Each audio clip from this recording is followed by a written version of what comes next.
Всем привет! Меня зовут Наташа Васильева, вы на моем YouTube-канале, и это подкаст «Сразу в президенты», где мы обсуждаем вопросы иммиграции и поиска работы. И сегодня я хотела бы обсудить тему, которая волнует многих новых иммигрантов, а именно тему изучения иностранных языков. И хотела бы я поговорить отдельно о том, как я сама изучала иностранные языки. Всего я знаю 4 иностранных языка — это английский, испанский, китайский и литовский. Все из них я учила абсолютно по-разному, и сегодня я хотела бы рассказать вам свои истории и дать советы на основании того, что помогло лично мне, какие методы сработали, какие нет и так далее. И прежде чем начать, я хотела бы напомнить, что на этом канале также выходило отдельное видео с профессиональной переводчицей и преподавательницей английского языка Алиной. Так что всех, кого интересует тема изучения английского языка для детей и взрослых, пожалуйста, переходите на это видео. И также я хотела бы поблагодарить всех, кто смотрит и подписывается на канал. Вы очень меня мотивируете. Пожалуйста, если вам нравятся эти видео, ставьте лайки, делитесь своими впечатлениями в комментариях. Очень рада буду обсудить. Опять же, все, чем я делюсь здесь, на этом канале, это мой личный опыт или личный опыт собеседников. Если у вас есть какой-то похожий опыт или если у вас есть опыт, противоречащий тому, что мы здесь говорим, я с удовольствием почитаю об этом в комментариях. А теперь давайте начнем. Самым первым языком, который я учила с детства, был английский. И учила я его с 1 класса. Возможно, даже я его учила немножко в дошколке, но это я уже плохо помню. Что я хорошо помню, это свою учительницу в школе. Она была у нас с 1 класса, и на самом деле она продолжила у нас вести и после начальной школы, потому что в 5 классе она стала нашей классной руководительницей. И, наверное, она заложила такой базис, потому что, если честно, я сама никогда не была фанатом иностранных языков. То есть я знаю, что есть люди, которые прям кайфуют от изучения иностранных языков, для кого это хобби, удовольствие и так далее. Для меня, если честно, иностранные языки не были никогда чем-то прям супер приятным и мотивирующим сами по себе. И поэтому я искала, наверное, где-то вовне мотивацию для того, чтобы учить иностранный язык. И вот, наверное, в случае с английским языком в самом начале моей главной мотивацией была наша преподавательница, потому что она была достаточно строгая. Я помню, что она с нас всегда спрашивала, но при этом она очень любила детей. Она умела нас заинтересовать, она рассказывала нам интересные истории, она там включала нам мультики, рассказывала нам сказки, давала нам что-то почитать, помимо учебника, который был, если честно, довольно занудным. И также она умела неплохо объяснять грамматику на схемах, так что я помню, что практически весь класс у нас учился хорошо. Дети понимали, что она объясняла, и более того, она любила детей, то есть она относилась к нам всем по-человечески. И я бы не сказала, что это было прям редкостью, то есть в моей школе я училась в обычной школе, но в гимназическом классе. В моей школе было достаточно хороших учителей, но при этом были и плохие, были и такие, которые, мне кажется, пришли в школу работать, ненавидя весь мир и в первую очередь детей. Но это была не такая учительница, и я помню, что это действительно мотивировало весь класс. В том числе даже дети, которые учились плохо по другим предметам, действительно неплохо знали английский. И помимо этого она ставила нам произношение, потому что я не могу сказать, что я говорю без акцента, я однозначно говорю с акцентом, но прямо такого явного акцента у меня нет. Это я узнала уже позже, когда пришла в лицей и увидела, как разговаривают на английском языке другие дети. И, наверное, я не до конца понимала, насколько нам повезло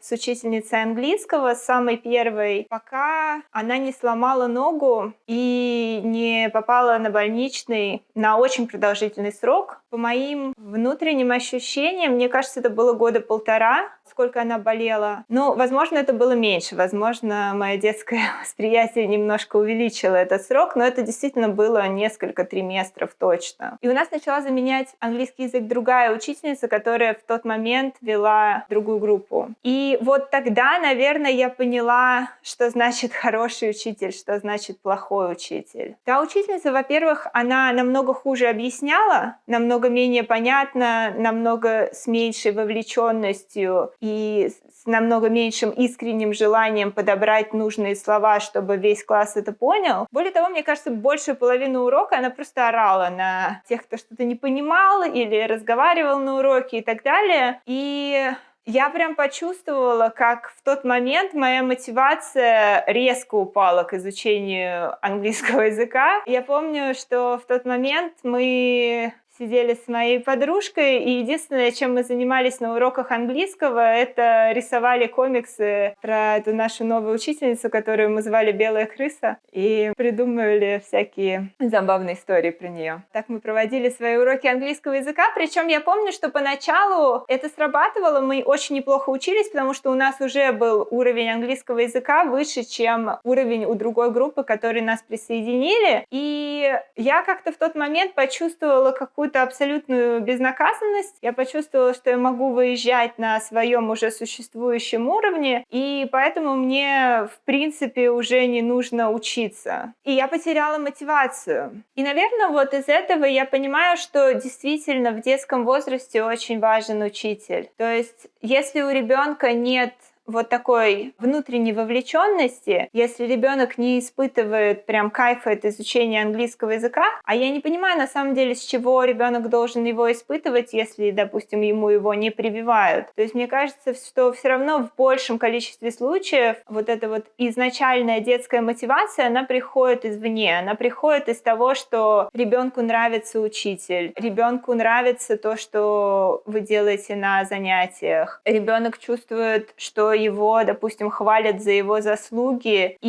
его не демотивируют тем, что на него там бесконечно орут и так далее. Продолжая тему вот этого моего изучения языка, после этого я поступила в лицей. С 8 класса я училась в физико-математическом лицее. И когда я пришла в лицей, я поняла, что значит, когда в учебном заведении английский язык непрофильный. Там собрались дети, многие из которых учили английский с 5 класса, соответственно, на 3 года меньше, чем я. Я училась в начальной школе 3 года, мы пропускали 4 класс, такая старая система была. И учили они его на намного более низком уровне. И придя в лицей, я поняла, что уровень всей группы вокруг меня, он намного ниже моего. Даже несмотря на то, что последние несколько лет я особо ничего на уроках английского не делала, все равно я чувствовала, что я и еще несколько учеников знали английский намного лучше, чем оставшаяся часть класса. И опять же, в тот момент я поняла, окей, это прекрасная возможность для меня ничего не делать. Я получала свои 5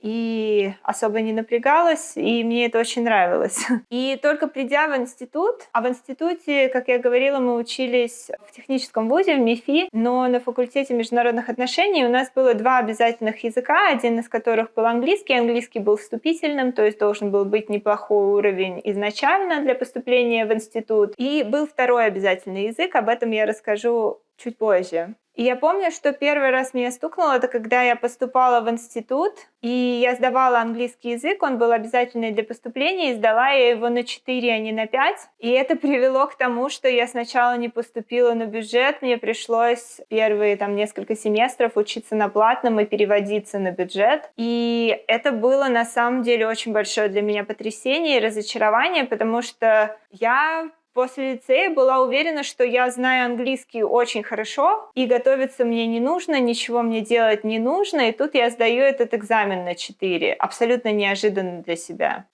Естественно, я понимала, что я не готовилась к нему, и это была ошибкой. И вот, наверное, этот момент как-то меня в тот момент встряхнул, и я поняла, что, наверное, какое-то время можно ничего не делать и выезжать на своих старых знаниях, но до бесконечности это длиться не будет. И на первом курсе я начала заново учить английский язык, и тогда я поняла, что у меня действительно есть пробелы из-за того, что последние, не знаю, много лет, наверное, года 4 в школе я по большей части халявила, недостаточно занималась и так далее, я понимала, что у меня есть серьезные пробелы. И вот тогда, наверное, я уже начала учиться осознанно, я понимала, что это моя профессия, это один из основных предметов в нашем университете, его нужно учить. И да, это наверное, был первый раз за очень долгое время, когда я действительно взялась за учебники и сидела, прям зубрила слова. Мне кажется, кто бы что ни говорил, но один из самых эффективных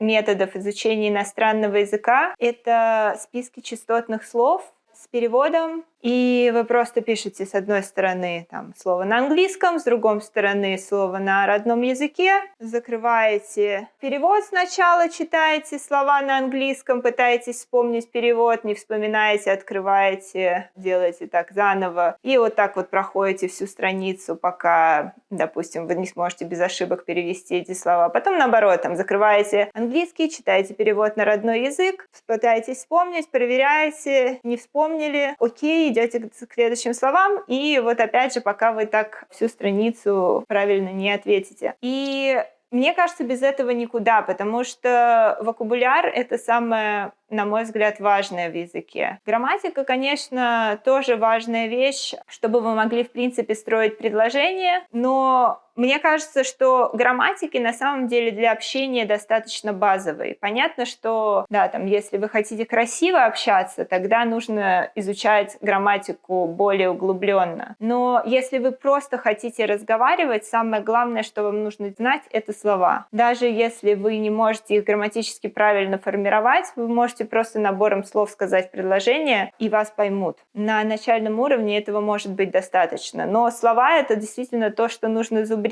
И мне кажется, что вот этот вот метод, когда вы просто выписываете, или распечатываете списки слов, и таким образом их учите, это самое эффективное. Понятно, что это нужно повторять, то есть, допустим, вы выучили таким образом слова сегодня, на завтрашний день вы открыли тот же самый список и его повторили. Если вы его повторили безошибочно, отлично. Если вы сделали ошибки, то повторяйте его до тех пор, пока вы не повторили его безошибочно. И потом, возможно, можно это повторить через неделю. Если через неделю вы отвечаете без ошибок, то, возможно, стоит об этом вспомнить через месяц, потом, может быть, через 3 месяца, а дальше это уже откладывается в долгосрочную память. Но да, важно помнить, что за один день это все-таки не учится. То есть, если вы хотите подготовиться к экзамену, который завтра, наверное, вы можете выучить слова сегодня и завтра их вспомнить, но на долгий срок вы их не запомните. То есть, чтобы на долгий срок слова запоминались, их нужно повторять. И да, если вы живете в среде, возможно, вы их повторяете просто в речи, и этого достаточно. Но если вы не живете в среде, то в списке слов помощь. И вот таким образом, да, я начала заново учить английский язык в университете. Потом, я помню, на старших курсах у нас еще были специфические курсы технического английского для разных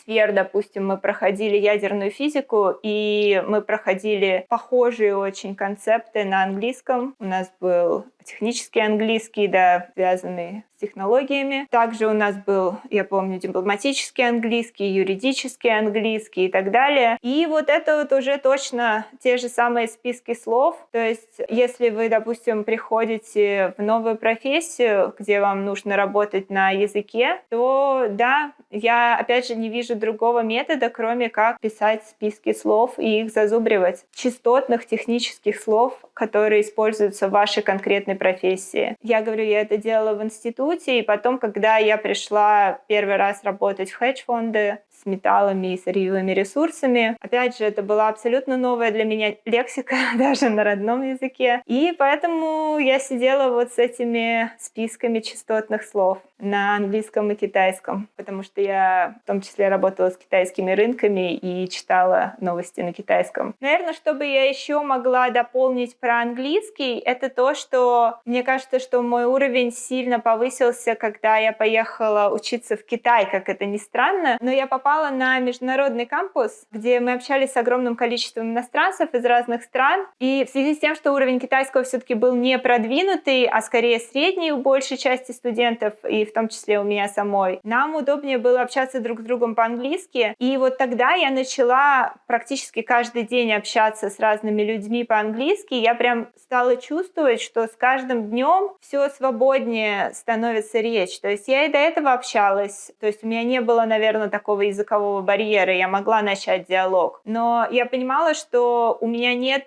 большого количества активного вокабуляра. То есть у меня вокабуляр есть, который мы там в данный момент проходим на занятиях, да, и там есть какой-то пассивный вокабуляр из того, что я учила раньше. А когда ты погружаешься в среду, когда ты начинаешь общаться с людьми на абсолютно разные темы каждый день, активный вокабуляр расширяется неимоверно. И здесь важно именно общаться, важно именно погружаться в среду, важно не бояться общаться с людьми. Но об этом я еще поговорю отдельно немножко, чуть позднее. Теперь я хотела бы сказать, как я начала учить китайский. У меня было на самом деле отдельное видео о том, как китайский язык повлиял на мою жизнь, где я рассказывала и про то, как я учила его в университете, и про то, как я ездила учиться по обмену, и про то, как я находила свои первые работы за счет того, что у меня был китайский язык. Но сейчас я бы хотела именно поговорить в рамках изучения языка. Китайский язык в нашем институте начинался на полгода раньше, чем все остальные дополнительные языки, кроме английского. Английский учили все, а кроме этого нужно было выбрать второй дополнительный язык. И если все языки начинались со второго курса, то китайский начинался с середины первого курса. Таким образом, людям, которые выбрали китайский, давали шанс его попробовать и отказаться, если им не понравится, потому что язык сложный. И я помню, что наша первая преподавательница по китайскому языку, она была, конечно, классная. Нет, конечно, она, наверное, лет на 10 была нас постарше, но выглядела она очень молодо, вела она себя как молодая девушка. При этом она ходила в косухе, гоняла на мотоцикле, но при этом она была очень строгим преподавателем. Я помню, что она задавала нам какие-то безумное количество слов на каждое занятие. На каждом занятии у нас был тест.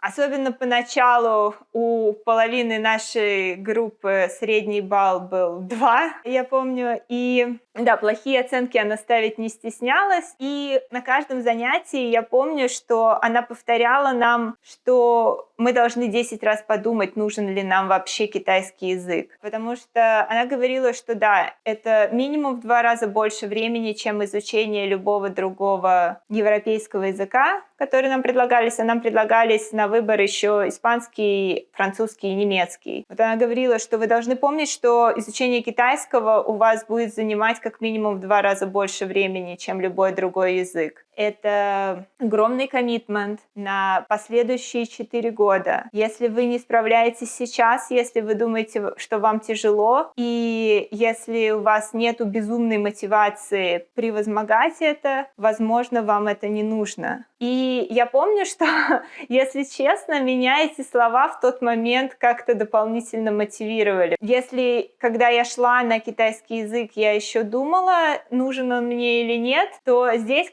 появился азарт, то есть здесь появилась какой-то вызов. И я помню, что да, наверное, меня взяли на слабо в мои 17 лет, и я еще больше захотела учить китайский язык. Но, по сути, с точки зрения мотивации, она была абсолютно права. Потому что если детей можно увлечь, и довольно легко увлечь какими-то играми, какими-то прикольными занятиями, пением песен и так далее, и они будут этим заниматься, у них появится искренний интерес, то мне кажется, что во взрослом возрасте уже человек должен сам себе отдавать отчет, зачем ему это нужно. И если человек понимает, что ему это не нужно, будь то самый лучший преподаватель, самая лучшая методика, человек просто не будет делать то, что он должен делать, если у него нет мотивации. И я не говорю о мотивации как безумной любви к иностранному языку. Опять же, я говорю, у меня ее никогда не было. Мотивация может быть любая другая. Мотивация может быть найти работу. Мотивация может быть переехать за рубеж. Мотивация может быть поехать в командировку. Мотивация может быть общаться с людьми из какой-то культуры, которая вам нравится и так далее. Мотивация может быть абсолютно разная, но она должна быть, потому что изучение языка — это действительно долгая, кропотливая работа, какого бы то ни было. То есть, опять же, даже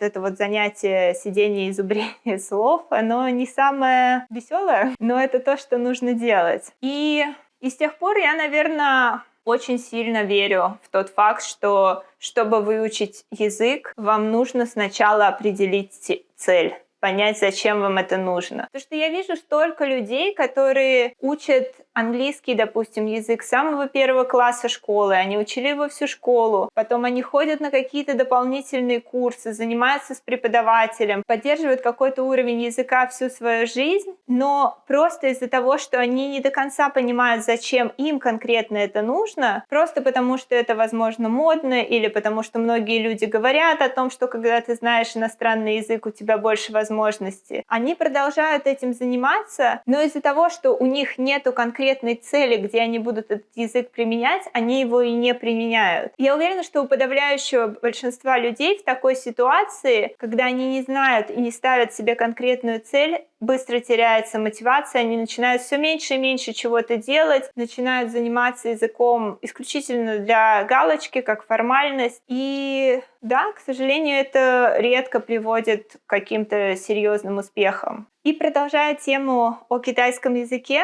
я подробно рассказывала в отдельном видео о том, как после 4 курса я попала по обмену на год в Китай. И да, я говорила, что я там общалась много по-английски, но в первую очередь я туда ехала учить китайский. То есть весь год мы целенаправленно учили только язык, а в институте на этот момент я брала академический отпуск. Там, кстати, была такая забавная история. Мы сдавали тест вступительный, когда мы приехали в Китай, и тест этот определял уровень. То есть по результатам этого теста нас определяли в какую-то группу. И я помню, что я сдала этот тест конкретно хреново. То есть там был уровень elementary, в нем было 4 ступени, потом был уровень intermediate, в нем было 2 ступени, и был уровень advanced, в нем тоже было 2 ступени. И я помню, что я сдала этот тест на уровень elementary 3. И, если честно, это было хуже, чем мои одногруппники, которые приехали со мной. И моя проблема была в аудировании. Я абсолютно не понимала на слух акценты. То есть в институте мы учили язык, и мне казалось, что неплохо, и я, в принципе, всегда хорошо училась. Аудирование, которое мы делали в институте, для меня было понятно. Но когда мы приехали в китайский университет, там аудирование было с акцентами. И я вообще ничего не понимала. Из-за этого мне было очень сложно и, в принципе, общаться с людьми. Потому что Пекин, где мы учились, это такой город, куда съезжаются китайцы со всех провинций, и разговаривают они на абсолютно разных диалектах. Ну так вот, я помню, что я сдала этот экзамен на elementary уровень 3. Мне было очень стыдно, потому что мои друзья, которые приехали со мной, дали либо на elementary уровень 4, либо на intermediate уровень 1. И Слава, мой друг, с которым мы попали в один университет, сдал на elementary 4. И я помню, что я в тот момент думала, окей, мне было очень страшно оставаться одной, и я подумала, окей, хорошо, я попробую попросить администрацию, чтобы меня, несмотря на этот тест, записали в группу elementary 4. И тут, когда я уже решила, свыклась с этой мыслью и так далее, мне Слава говорит, ты знаешь, я хочу на уровень выше, я хочу пойти на intermediate. И для меня это было шоком, если честно. То есть для меня уже требовало решимости пойти на elementary уровень 4, которого у меня не было. А тут он говорит, что он пойдет на 2 уровня выше. И передо мной стояла в тот момент дилемма, либо мне идти без него.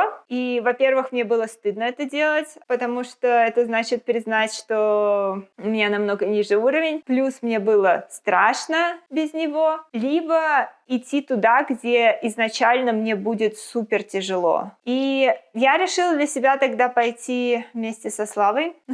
Мой страх остаться одной победил. Я тогда действительно просто... Мы приехали в Китай, и я чувствовала себя очень одиноко. Это было первый раз, когда я вообще куда-то уехала без семьи еще на долгое время. И мне действительно было страшно даже просто попасть одной в группу. Вот. Обычно у меня такого не бывает по жизни, но в тот момент это был прям очень уязвимый для меня период жизни. И да, я помню, что я попала в эту группу, где я сразу же поняла, что я самый тупой человек в комнате. Я ни черта не понимаю. То есть с нами разговаривала преподавательница китаянка, разговаривала с нами, естественно, на китайском языке, она не говорила ни слова по-английски или на любом другом языке. И я действительно первый, наверное, месяц не понимала ничего. Ни одного слова, которое она произносила, я не понимала. Постепенно я начала по чуть-чуть понимать. Но я помню, что я сидела со Славой и постоянно у него спрашивала, что она говорит. И в какой-то момент мне уже самой стало стыдно, что я это делаю. Я поняла, что просто невозможно больше доставать человека. И тогда, что я начала делать? Я начала заранее готовиться к урокам. То есть не так, что вот на уроке мы что-то прошли, нам дали домашнее домашнее задание, и мы делаем домашнее задание после того, как мы прошли материал. Нет, я стала делать наоборот. То есть я знаю, что мы будем проходить этот урок. Я сидела, я выписывала все слова, я их учила заранее, я читала все тексты заранее, потому что я понимала, что если я буду сидеть на уроке без какой-либо подготовки, я вообще ничего не пойму. И я помню, что вот этот метод, он сработал. То есть из-за того, что у меня уже был какой-то контекст, уже было какое-то представление, о чем мы сегодня будем разговаривать, я постепенно начала улавливать в речи преподавателя какие-то знакомые слова, я постепенно начала догонять, допустим, что мы сейчас читаем, какие упражнения мы сейчас делаем и так далее. И мне кажется, что такой способ очень эффективный. Он, естественно, требует дополнительных усилий, но он эффективен не только в том случае, когда вы отстающий человек, но и в том случае, когда вы неплохо разбираетесь в предмете. Потому что я помню, что я смотрела видео про когнитивистику, где говорили о том, что процент усваиваемой информации, допустим, на лекции или в момент изучения чего-то, прямо коррелирует с тем, сколько у нас предварительных знаний. Ну, то есть, как бы, на примере это, если вы послушали лекцию о том, о чем у вас вообще нету никакого контекста, вы, может быть, запомните там 5% от этой лекции. Ну, например. Если вы послушали лекцию о том, о чем у вас есть хоть какое-то базовое начальное представление, возможно, что-то на этой лекции не станет для вас новым, но из нового материала вы запомните уже там 30%, потому что это ляжет поверх того, что вы уже знаете. А если вы уже неплохо разбираетесь в предмете, то вы можете из этой лекции запомнить и 80, и 90%, потому что частично то, что вам говорят, уже будет совпадать с тем, что вы знаете, а новая информация будет ложиться поверх старой. Так что да, если вы хотите быстро выучить язык, действительно, если у вас есть на это время и если у вас есть на это мотивация, я очень советую вам готовиться к урокам заранее. Еще что, мне кажется, мне помогало учить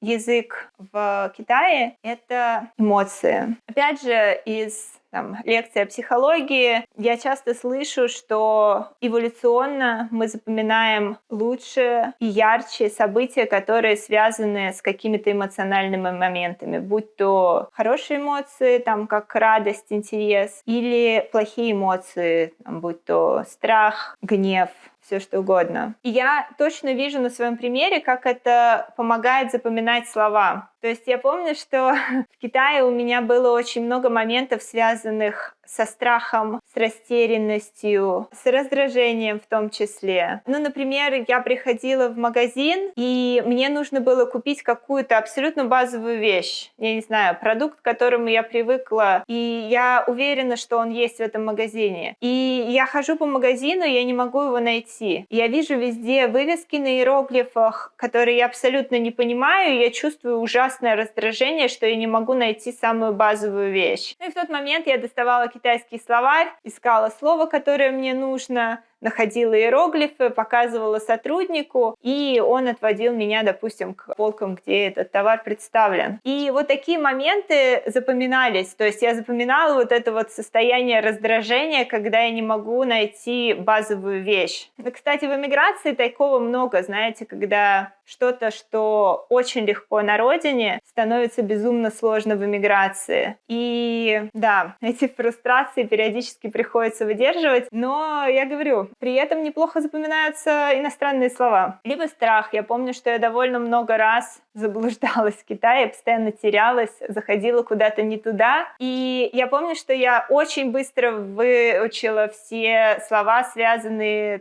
как пройти туда-сюда, поверните направо, налево, идите прямо, идите на восток, на запад. Кстати, китайцы, интересно тоже, они очень любят использовать стороны света при объяснении вам дороги. Потому что Пекин, все улицы расположены строго по сторонам света, то есть есть улицы, которые идут с востока на запад, есть улицы, которые идут с севера на юг. И когда человек объясняет вам дорогу, он вам будет говорить, допустим, идите на север, потом поверните на запад, потом поверните на север и пройдите столько-то кварталов. И я помню, что да, помимо того, что я быстро выучила китайские слова, связанные с направлением дороги, я еще неплохо за время в Китае научилась ориентироваться в пространстве. Помню, что у меня вот действительно поначалу меня ужасно раздражало это, потому что когда мне человек говорит «идите на запад», мне хочется ответить: ты что, надо мной издеваешься? Какой нахрен запад? Откуда я знаю, где запад? Но несколько месяцев в Китае я стала прекрасно чувствовать направление сторон света. То есть ты представляешь перед собой карту и понимаешь, где север, где юг, где восток, где запад. Да. Сейчас мне кажется, кстати, что у меня уже это умение немножко пропало, но я помню, что я после этого приехала обратно в Москву и всегда чувствовала, примерно представляла, где север, где запад, где восток, где юг. Как я учила испанский язык? Начала его учить еще в лицее. Все 4 года я училась в физико-математическом лицее, но в гуманитарном классе, и у нас было 2 языка. Причем тоже удивительно, английский язык мы учили на довольно хреновом уровне, как я говорила, я ничего не делала весь лицей. А испанский язык мы все вместе начали учить с нуля, и поэтому у всех был одинаковый уровень, и преподаватель у нас по испанскому был намного, кстати, более строгим, чем преподаватели по английскому, и поэтому он не давал нам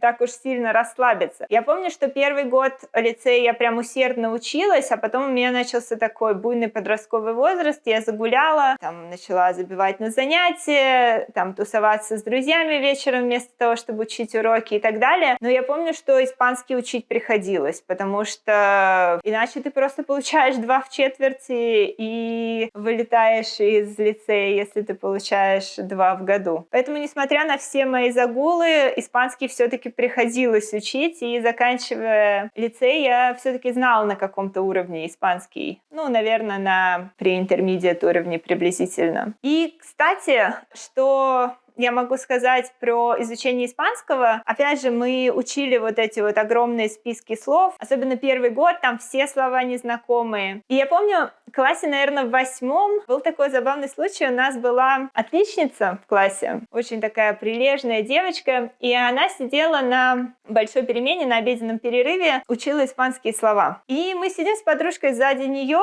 и слышим, что она повторяет одно и то же. И повторяет она «фараон тутун хамон», «фараон тутун ветчина», «фараон тутун хамон», «фараон тутун ветчина». И мы такие сидим, что? Что вообще происходит? Такие, типа, что ты делаешь? Она говорит, я испанские слова учу, вот, хамон, ветчина. Типа, фараон тутун хамон, фараон тутун ветчина. И мы такие, блин. Ну, и мы сначала поржали над этим всем вместе с ней, но потом я поняла, что это вообще действенный способ ассоциации. То есть, если вы можете придумать на слово ассоциации, вы скорее его запомните. И это очень действенный метод в самом начале изучения языка, когда у вас еще нет чувства языка даже близко, когда все эти слова, которые вы учите, кажутся набором звуков. Вот если вы на эти звуки придумаете какую-нибудь ассоциацию, особенно если эта ассоциация будет смешной или забавной и даст вам еще и эмоциональную подвязку на это, то это действительно неплохо работает.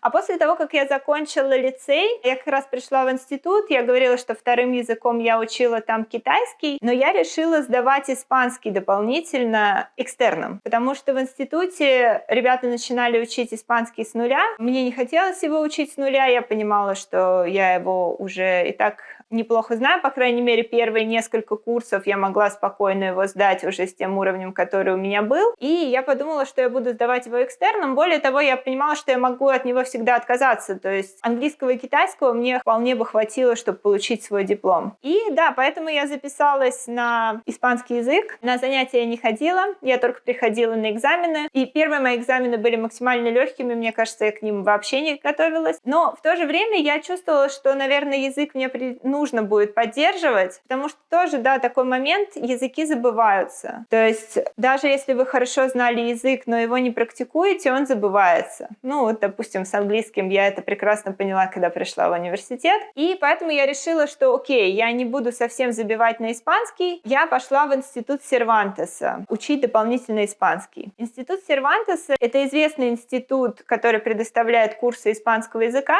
и вели у нас там только носители языка. И И, кстати, вот тоже я часто вижу, как люди дискутируют на тему, важно ли, чтобы у вас преподавал носитель языка или нет. И по моему опыту это абсолютно не важно. Что важно, это ваша мотивация и насколько это хороший учитель. Насколько он может вас заинтересовать, насколько он может вам хорошо преподнести предмет и насколько вам самим нравится с этим человеком заниматься. И я помню, что в институт Сервантеса я проходила, наверное, года 2 и поняла, что мне этот институт практически ничего не дал. И проблема была не в курсах, а во мне самой, потому что у меня не было мотивации, во-первых. Я знала, что экзамен в институте я точно сдам, особенно там первые экзамены. Я приезжала туда на курсы по выходным. Я помню, я ходила либо в субботу с утра на 5 часов, либо в воскресенье с утра на 5 часов. И, если честно, я была уже в тот момент уставшая от недели. Чаще всего я туда еще приезжала после какой-нибудь тусовки, когда я поспала пару часов и ехала на занятия испанского. Я помню, что я просто засыпала на этих уроках. А преподаватели там были не требовательные, то есть там было рассчитано на то, что туда приходят уже взрослые сознательные люди, которые по собственному желанию учат язык, и поэтому, когда я там ни черта не делала, ко мне особо никто и не приставал. И да, вот, наверное, в тот момент я действительно поняла, что если нет мотивации, абсолютно неважно, где ты учишь язык, как ты учишь язык, по каким методикам ты учишь язык. Нет мотивации, нет никакого прогресса. И, наверное, вот примерно на 3-й год, когда мои одногруппники учили испанский язык, я открыла их учебник и стала понимать, что мне уже не так легко, как было раньше, что они уже часто проходят то, чего я не знаю, и что вот теперь, если я хочу продолжать сдавать эти экзамены, мне придется готовиться. И в тот момент я поняла, что да, надо что-то делать,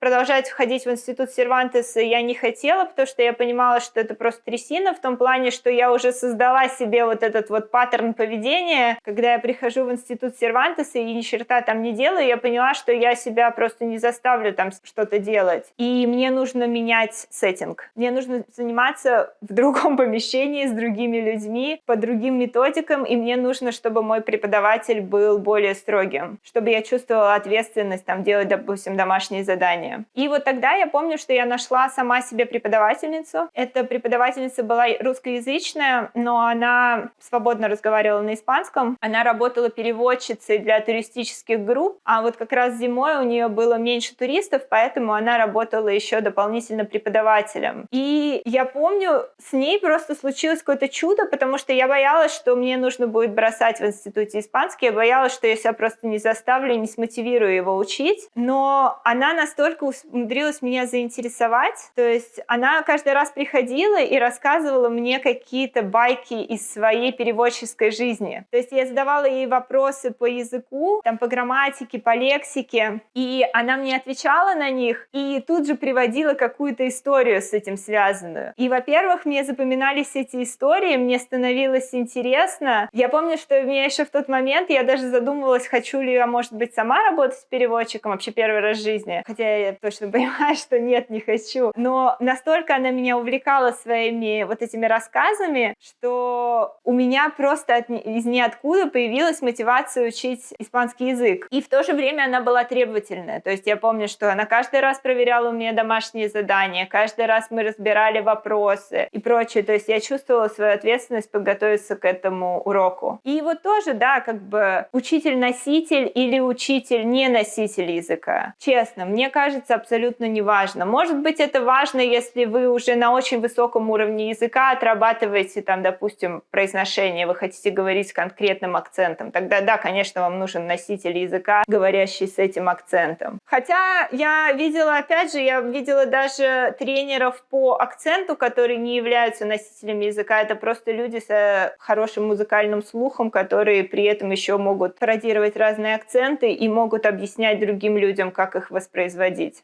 И последнее, о чем я хотела рассказать, это как я учила литовский язык. Литовский язык я учить вообще не планировала. Получилось так, что в начале 2015 года мы абсолютно неожиданно для себя переехали в Литву. То есть мы долго планировали куда-то уезжать из России, мы рассматривали разные варианты и так далее, но тут вдруг подвернулась возможность, когда компания, в которой работал мой муж, открыла офис в Литве и предложила сотрудникам переехать. И да, мы согласились, мы переехали абсолютно не зная ничего об этой стране. И, если честно, переезжая с самого начала, я не планировала сразу начинать учить язык. Я думала, что окей, я говорю на очень хорошем английском языке, и я думала, что мне этого будет достаточно. Оказалось, что даже международные компании, в которых обязательным требованием является знание английского языка для всех офисных сотрудников, они все равно предпочитают людей брать, которые знают местный язык, потому что, допустим, все встречи, которые они проводят внутри вот этого своего локального офиса, они проводятся на местном языке. И да, я вот получила несколько отказов в первые месяцы поиска работы, и я поняла, что да, походу мне придется учить литовский язык. И в тот момент, я говорю, я не знала о нем абсолютно ничего. Более того, для меня стало откровением, что литовский язык очень слабо похож на другие европейские языки. Это один из древнейших языков. И моя преподавательница говорила, что он очень близок к санскриту, вымершему языку. И в литовском очень много самобытных слов, которые не похожи на другие европейские языки. И также в литовском языке очень сложная грамматика. Она чем-то похожа на русский, потому что там есть спряжение глаголов, там есть склонение существительных, в общем, все радости жизни. И как я начала учить язык, я нашла себе, опять же, преподавательницу, с которой я занималась один раз в неделю. Это была такая пожилая женщина, она работала в местном лингвистическом университете до того, как вышла на пенсию. А когда она вышла на пенсию, она вот начала просто брать учеников. И я помню, что, во-первых, мне было очень интересно с ней. Она мне рассказывала каждый раз на занятиях что-то о литовской культуре. И таким образом я постепенно встраивалась вот в эту местную среду. Я узнавала больше о стране. Я помню, что каждый раз случался какой-то праздник абсолютно неожиданно для меня. И я, допустим, от своей преподавательницы узнавала контекст, что это за праздник, как его празднуют, какая история этого праздника и так далее. И я помню, что, да, действительно, мы в тот момент поняли, что мы в Литве надолго, и было интересно в том числе изучать культуру страны, в которой мы оказались, и о которой мы очень мало знали. Но и при этом я чувствовала, да, огромную внутреннюю мотивацию, потому что я думала, что от изучения языка зависит моя работа. Ну, на самом деле, я в результате нашла работу без литовского языка, но в тот момент я об этом еще не знала. И я помню, что действительно для меня изучение литовского языка в тот момент было практически как работа. То есть каждый день я уделяла не меньше 5 часов изучению языка. Я очень много делала самостоятельно, я выписывала эти огромные списки слов,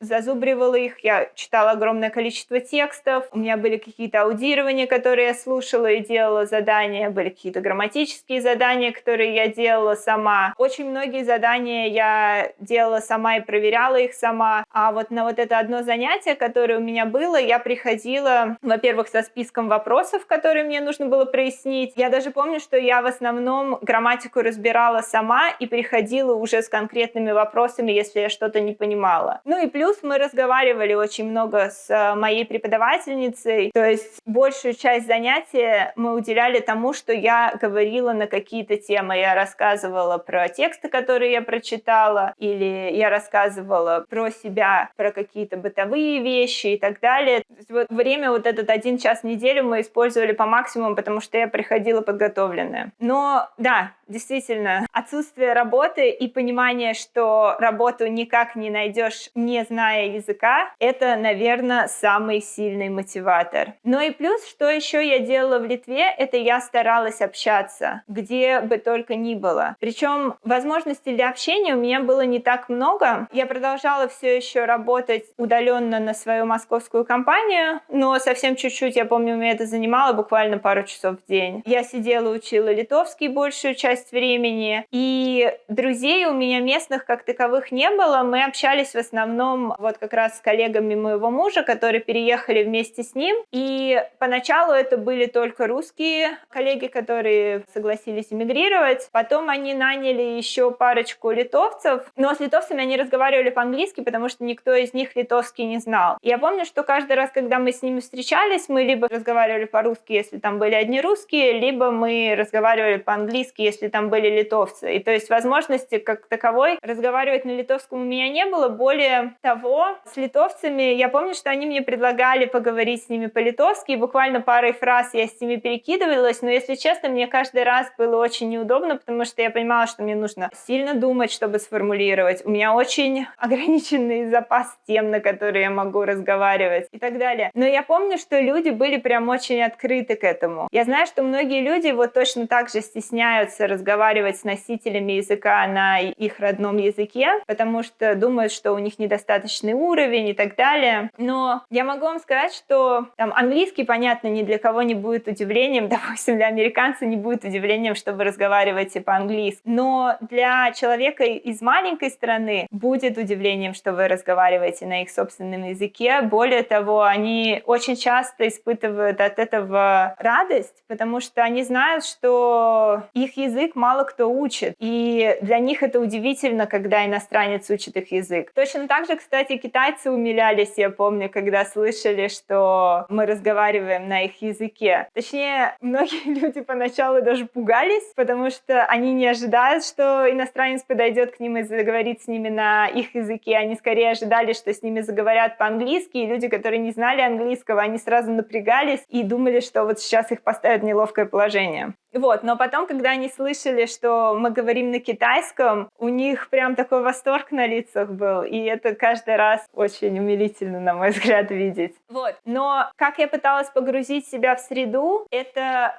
Приходя в магазин, допустим, я старалась общаться со всеми кассирами. Там, допустим, мне нужно было купить там кусок мяса. В тот момент мы еще ели мясо, сейчас, кстати, нет. Обычно сейчас, допустим, я скорее пойду и возьму какой-то упакованный кусок мяса, потому что я не очень люблю общаться с персоналом лишний раз. Но в тот момент нет, я обязательно пойду взять мясо, это с прилавка, где мне нужно позвать сотрудника, и поговорить с ним, сказать, сколько этого мяса мне нужно отвесить и так далее. И также я общалась в кафе с официантами каждый раз. Я не помню, еще, наверное, были какие-то возможности пообщаться, но да, вот каждый раз, когда я сталкивалась с чем-то, что я могу, допустим, избежать общения на литовском языке, или я могу поговорить и объяснить то, что мне нужно человеку, сотруднику на литовском языке, я заставляла себя говорить на литовском языке. И, естественно, я испытывала неловкость, естественно, я испытывала стыд, когда я делала ошибки, но я понимала, зачем мне это нужно, я понимала, что моя работа от этого зависит, и перешагивала через себя и говорила.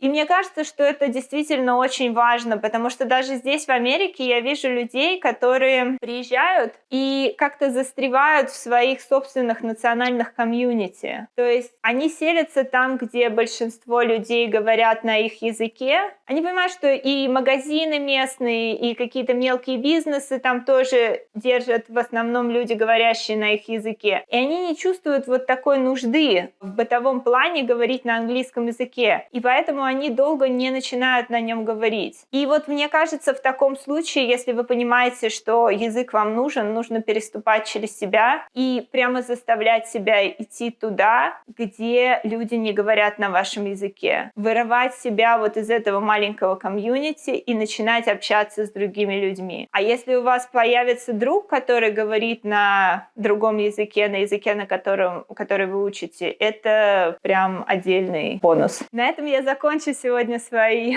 собственные личные истории. И напоследок я хотела бы подвести выводы, которые я сама сделала для себя, вспоминая и анализируя, рефлексируя на свой опыт, которым я сегодня с вами поделилась. Мне кажется, самое главное, первоочередное, и не только при изучении иностранного языка, а при получении любого другого навыка, это понимать, зачем вы это делаете. Если цель, с которой вы учите язык, или что угодно другое, для вас не важна, вы можете быстро потерять интерес. Вы должны понимать, зачем. И этот зачем должно иметь для вас лично смысл. То есть это не потому, что все вокруг учат язык, или это не потому, что вам друг сказал, что это будет полезно. Вы должны понимать, чем это будет полезно лично для вас. Во-вторых, мне кажется, что действительно важен преподаватель. Есть люди, которые могут учиться сами. Я иногда тоже могу учиться сама, но учить язык, мне кажется, ужасно сложным самой. И поэтому, допустим, я бы даже не начинала учить язык без преподавателя. Я бы для себя понимала, что это гиблое дело, и я это заброшу. И преподаватель, мне кажется, что, во-первых, важно, чтобы преподаватель вам нравился как человек, чтобы вам с ним было комфортно, чтобы вам было интересно с ним, чтобы вы не испытывали при нем стыд, чтобы он давал вам какое-то позитивное подкрепление, чтобы он давал вам нужный фидбэк, понимал баланс между тем, чтобы поправлять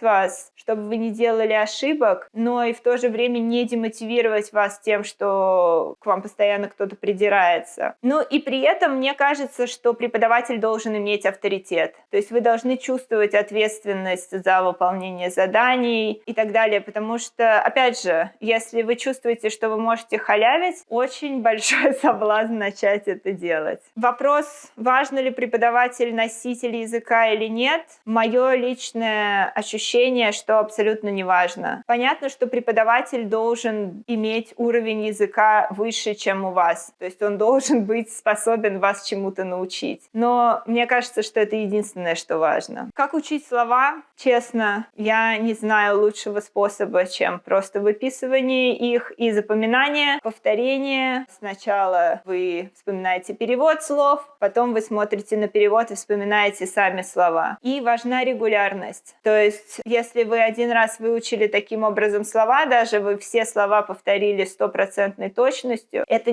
абсолютно не значит, что завтра вы вспомните весь этот список. И это тем более не значит, что через месяц вы вспомните этот список. Опять же, я помню, что я смотрела лекцию по когнитивистике, и оттуда я запомнила вот такую приблизительную схему, что если вы хотите что-то выучить, вот какие-то факты, да, энциклопедические знания или вот тоже к иностранным языкам применимо, нужно выучить сегодня, повторить это завтра, потом повторить через неделю, потом повторить через месяц, потом через 3 месяца. И вот если вы через 3 месяца все вспомнили, скорее всего, у вас это уже заложится в долгосрочную память. Опять же, я не могу прям точно утверждать за эти цифры, но приблизительно, я их помню, приблизительно это было так. Опять же, если вы живете в среде и постоянно повторяете эти слова, возможно, они запомнятся быстрее. Но если вы не живете в среде, то да, вам придется их повторять сколько-то раз, прежде чем они запомнятся. Что улучшает запоминание? Эмоциональные привязки и ассоциации. Если вам преподаватель рассказывает какую-то байку или смешную историю, более вероятно, что вы запомните это слово. А возможно, вы можете сами в себе придумать какую-то смешную историю, связанную с этим словом. Или вы можете придумать какую-то ассоциацию со своим собственным языком или с чем угодно, что вам напоминает это слово. Особенно, если вы плохо знаете язык, и это слово для вас просто набор звуков. Намного легче запомнить какую-то ассоциацию, чем набор незнакомых звуков. Что еще я могу вам сказать, я извлекла из своего опыта, это то, что намного легче учиться с нуля, чем переучиваться. И вот, допустим, если мы говорим о грамматике, мне честно кажется, что грамматика — это не самое важное. Да? Мне кажется, что если вы рассматриваете язык с чисто утилитарной целью, то вокабуляр, запас слов — это намного более важно, чем грамматика. Но, опять же, не забывайте о том, что вы приучаетесь говорить определенным образом. То есть, если, допустим, вы приучите себя говорить грамматически неправильно, а потом вдруг решите, что вы хотите говорить по-другому, переучиться будет намного сложнее. Если у вас будут заученные паттерны, заученные фразы неправильные изначально, если вам потом будет это важно, вы приложите намного больше усилий, чтобы поменять вот эту заученную схему. Поэтому, возможно, для людей, для которых важно говорить красиво, и так далее, стоит учить грамматику с самого начала. И грамматику, мне кажется, важно не заучивать, а именно понимать. То есть вам нужно разбираться и Вот если вы хотите, чтобы у вас закладывалось вот это вот интуитивное понимание языка, понятно, что сразу у вас его не будет, оно придет через несколько лет, но закладывается оно именно тем, что вы разбираетесь, вы вникаете в структуру языка, и вы можете логически себе объяснить эти грамматические правила, а не просто запоминаете структуру.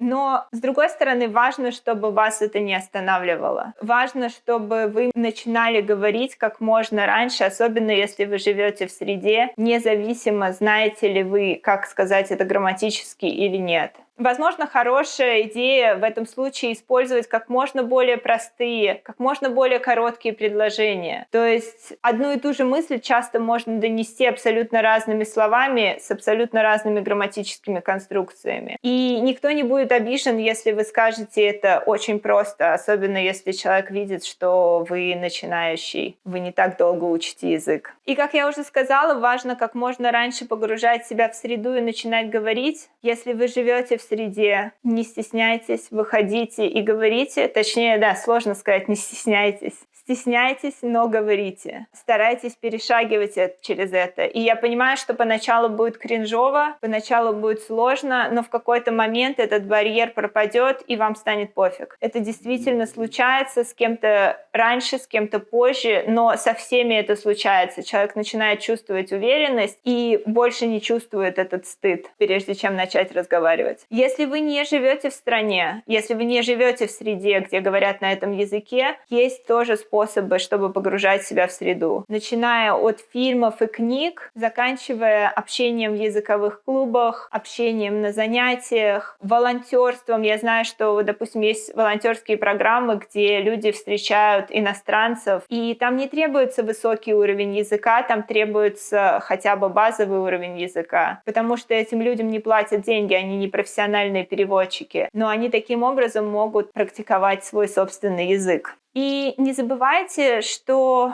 люди чаще всего рады, когда вы с ними разговариваете на их языке. И люди прекрасно понимают, что пока вы учитесь, вы можете сделать ошибку, вы можете сказать что-то не так. И мне кажется, что большинство людей будут очень открыты и рады помочь начинающему. Я знаю, что на самом деле в странах СНГ есть такая надменность иногда, именно по поводу русского языка. Мне кажется, что это такое имперское наследие Советского Союза, когда всех заставляли учить русский язык, всех заставляли говорить на одном языке, и таким образом пытались сделать из этих братских народов одну общую кашу, по сути, сделать из них русских людей. И тогда люди с надменностью относились к тем, кто говорит на русском языке с акцентом, или к тем, кто говорит на нем с ошибками и так далее. На мой взгляд, это безумие. На мой взгляд, это отголосок абсолютно токсичной культуры, которая, я очень надеюсь, в какой-то момент умрет и перестанет портить жизнь людям. Но на Западе такого нет. В Америке все будут рады вам помочь, если вы не знаете английский язык или если вы знаете несколько слов и пытаетесь ими объясниться с людьми. Потому что это страна иммигрантов. Здесь огромное количество таких же, как вы, кто плохо разговаривает на языке. В европейских странах люди просто будут рады, что вы учите их язык, который, возможно, довольно редкий, и не так много людей в мире на нем говорят. Опять же, я не жила в Западной Европе, я не знаю точно, как дело обстоит там, но в Восточной Европе точно. Я видела искреннюю радость, искреннюю заинтересованность на лицах людей, которыми я разговаривала на их родном языке. И на этом я на сегодня закончу. Спасибо большое всем, кто досмотрел до этого момента. Я надеюсь, что я сказала для вас сегодня что-то полезное. Если вы для себя что-то почерпнули или хотите поделиться собственными историями, пожалуйста, пишите об этом в комментариях. Я уверена, что не только мне будет интересно это почитать. А также, если вам нравится, ставьте лайки, подписывайтесь на канал. Если вам не нравится, ставьте дизлайки. До скорой встречи. Пока-пока.